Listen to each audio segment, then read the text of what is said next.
Hello everyone and welcome back to redomination. आज हम करने वाले हैं रिव्यू इंजीनियरिंग फिजिक्स ब्रांच का, जिसे हम ईपी भी कहते हैं। तो हम देखेंगे कि एग्जैक्टली वो ब्रांच में क्या क्या सिलेबस होता है, क्या क्या उसके जेडब्ल्यू टॉपिक्स होते हैं जो आपको आने चाहिए, तो आपको वो ब्रांच प्रेफर करनी चाहिए। Apart from that, what are the companies that hire, what's the future scope and what's the overall workload and what are the best colleges that provide engineering physics degree in BTech in India. तो ये होगा पूरा एक work flow. And apart from that, I hope कि आपने बाकी videos भी देख लिए। मैंने कल 4 वीडियोस डाले थे और आज भी एक और वीडियो आया है, तो आप ट्राई करना कि आप सारे वीडियोस देख लो और सारे देखने के बाद ही सही चुनो, ठीक है। तो yeah that's it from my side and let's start.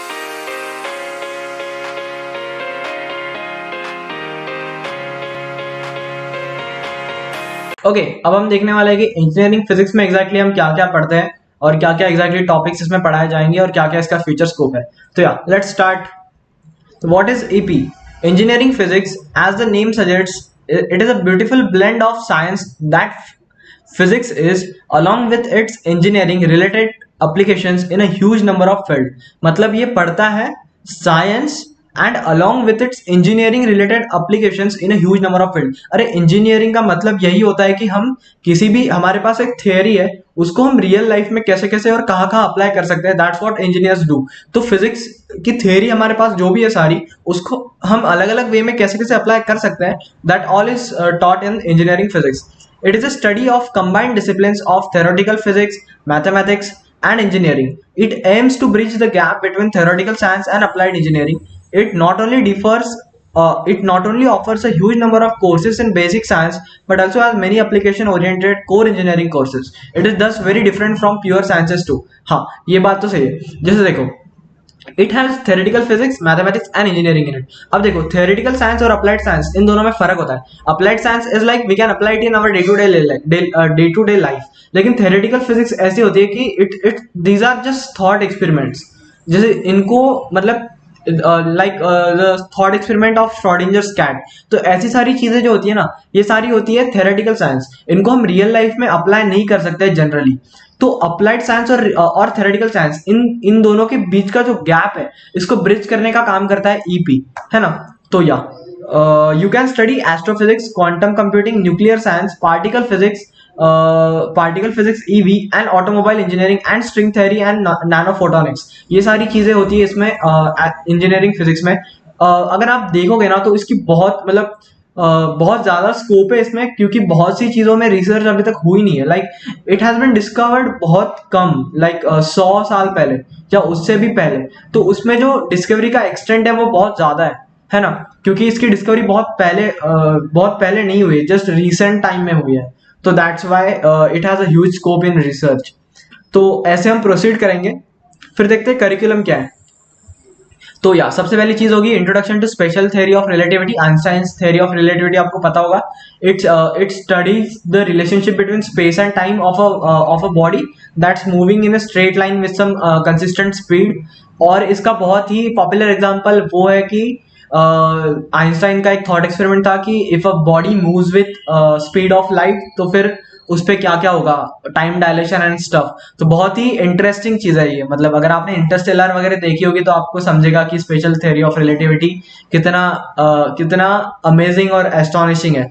फिर देखते हैं thermal physics. Thermal physics just combines thermodynamics and statistical physics. तो इन दोनों चीजों को कंबाइन करता है थर्मल फिजिक्स। तो आपको अगर स्टैटिस्टिकल फिजिक्स जानना एग्जैक्टली क्या होता है, तो आपको ये ज्यादा नहीं पढ़ाया गया था, लेकिन ब्लैक बॉडी रेडिएशन नाम की एक चीज आपने पढ़ी होगी। अपार्ट फ्रॉम दैट, आपने थोड़ा थोड़ा श्रोडिंजर्स वेव इक्वेशन पढ़ा होगा।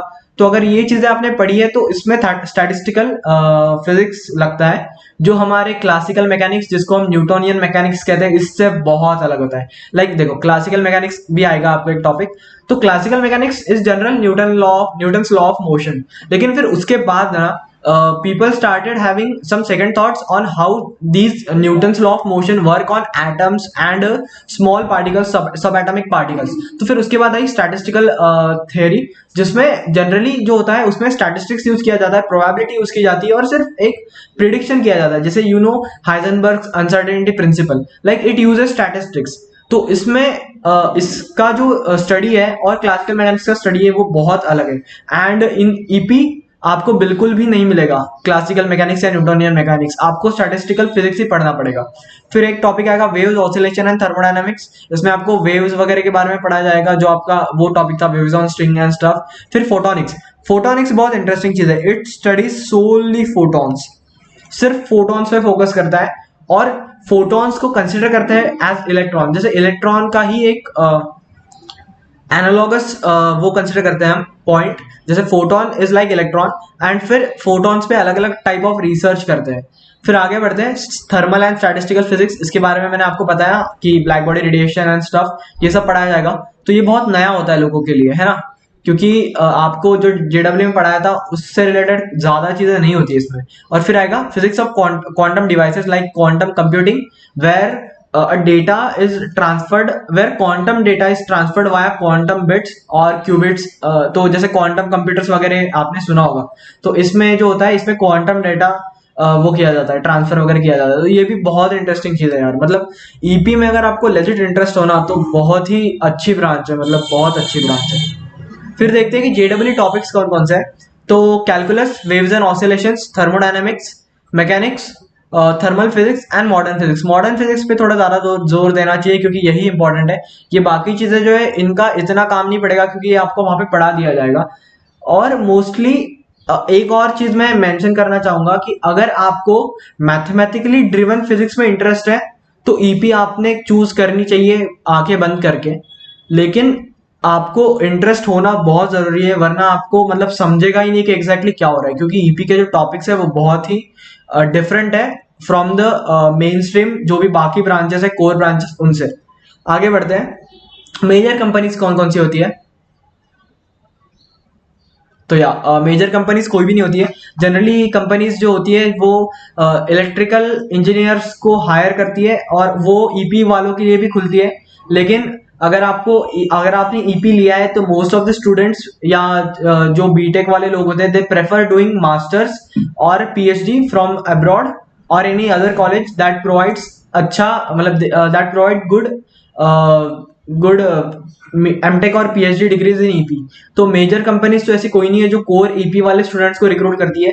Most of the people tend to do some higher research in the subject. आगे बढ़ते हैं, व्हाट्स द फ्यूचर स्कोप। तो careers are lab technician, laser engineer, professor and optical engineer. Professor वाला करियर काफी लोग choose कर लेते हैं। And what are the further studies and research. तो plasma theory and computation. Plasma, I hope you know plasmas. Plasmas are the fourth state of matter. फिर आता है shock physics that studies general shock related stuff. जैसे हम कैसे मैं explain करूँ आपको, लाइक शॉक फिजिक्स का यूज आगे अलग अलग चीजों में आता है, जैसे प्लाज्मा थ्योरीज हो गई या फोटोनिक्स हो गया, तो इनमें शॉक फिजिक्स का यूज आता है। Like this studies basics of shock. Like अगर कोई वेव मूव कर रही है तो अगर इट्स मूविंग एब्रप्टली या उसमें कुछ वाइब्रेशंस या डिस्टर्बेंसेस है तो वो सारे शॉक टर्म करते हैं और फिर उसको शॉक फिजिक्स में पढ़ा जाता है। फिर आती है फोटोनिक इंजीनियरिंग, जैसे मैंने आपको बताया कि फोटॉन्स की स्टडी करते हैं इसमें। एंड ऐसे होता है कि जो इलेक्ट्रिकल डिवाइस या इलेक्ट्रॉनिक डिवाइस होते हैं जो इलेक्ट्रॉन्स के फ्लो पे ऑपरेट करते हैं, वैसे ही कुछ डिवाइसेस होते हैं जो लाइट पे ऑपरेट करते हैं, जो फोटॉन्स के फ्लो पे ऑपरेट करते हैं। तो ये बहुत इंटरेस्टिंग चीज है, आप पढ़ लेना इसके बारे में। फिर आता है क्वांटम सेंसिंग, जिसमें सेंसर्स यूज करते हैं, क्वांटम सेंसर्स यूज करते हैं। तो जो हमारा जनरल सेंसर्स होते हैं, जो हमारे क्लासिकल सेंसर्स होते हैं, इनको कंप्लीटली बीट करने का इनका एक रिसर्च चल रही है कि क्वांटम सेंसर्स अगर आ गए तो एक अलग लेवल पे चला जाएगा सारा टेक्नोलॉजी, है ना। और फिर सबसे एंड में पढ़ते हैं हम एस्ट्रोफिजिक्स, जिसमें हम पढ़ते हैं कि स्टार्स, नेबुलास, गैलेक्सीज और हमारा यूनिवर्स कैसे बना है, और हम हमारी फिजिक्स और मैथमेटिक्स का जो नॉलेज है उसको हम कैसे यूज कर सकते हैं इन सब की स्टडीज में। तो यार मतलब आप देख सकते होंगे ना कि इसके जो रिसर्च टॉपिक्स है वो बहुत इंटरेस्टिंग है और बहुत अनटच्ड है ना, ऐसे लग रहा है पढ़ के। तो अगर आपको लेजिट रिसर्च में इंटरेस्ट होगा तो आपको कंसिडर करना चाहिए इंजीनियरिंग फिजिक्स। आगे बढ़ते हैं, ओवरऑल वर्कलोड आई से इट्स 9 आउट ऑफ 10। व्हाई? क्योंकि सारी चीजें जो आपको पढ़ाई जाएगी वो कंप्लीटली न्यू होगी, जो आपका प्रीवियस नॉलेज है उससे। और अगर आपको पढ़ना इसीलिए पड़ेगा इसमें क्योंकि आपको कोई ऑप्शन नहीं है like any job in core just after BTech, तो आप देयर से हाई चांस कि आपको किसी फॉरेन यूनिवर्सिटी में अप्लाई करना पड़ेगा फॉर एमटेक और पीएचडी, और उनको उनके लिए सीपीआई बहुत इंपॉर्टेंट है, उनके लिए आपका ग्रेड्स बहुत इंपॉर्टेंट है, इसीलिए आपको अच्छे से पढ़ना पड़ेगा ताकि आपके ग्रेड्स अच्छे आए अगर आपको कोर में इंटरेस्ट है तो, है ना। तो इसीलिए overall workload will be 9 out of 10। What are the best colleges in India? So they are definitely IIT Bombay, IIT Madras, IIST Thiruvananthapuram, IIT Delhi and IIT Kanpur. तो yeah that's it, that's everything about EP. Okay, तो I hope आप सबको ये video अच्छा लगा होगा। अगर आपको ये वीडियो अच्छा लगा तो वीडियो को लाइक कर देना, कमेंट सेक्शन में बताना कि आपको और किसी और ब्रांच का रिव्यू जानना है तो मेंशन कर देना कमेंट सेक्शन में। अपार्ट फ्रॉम दैट, अगर आप चैनल पे नए होंगे तो चैनल को सब्सक्राइब कर देना। We are aiming for 1K subscribers and we are reaching it very fast. तो yeah that's it from my side, will meet you in the next video, bye.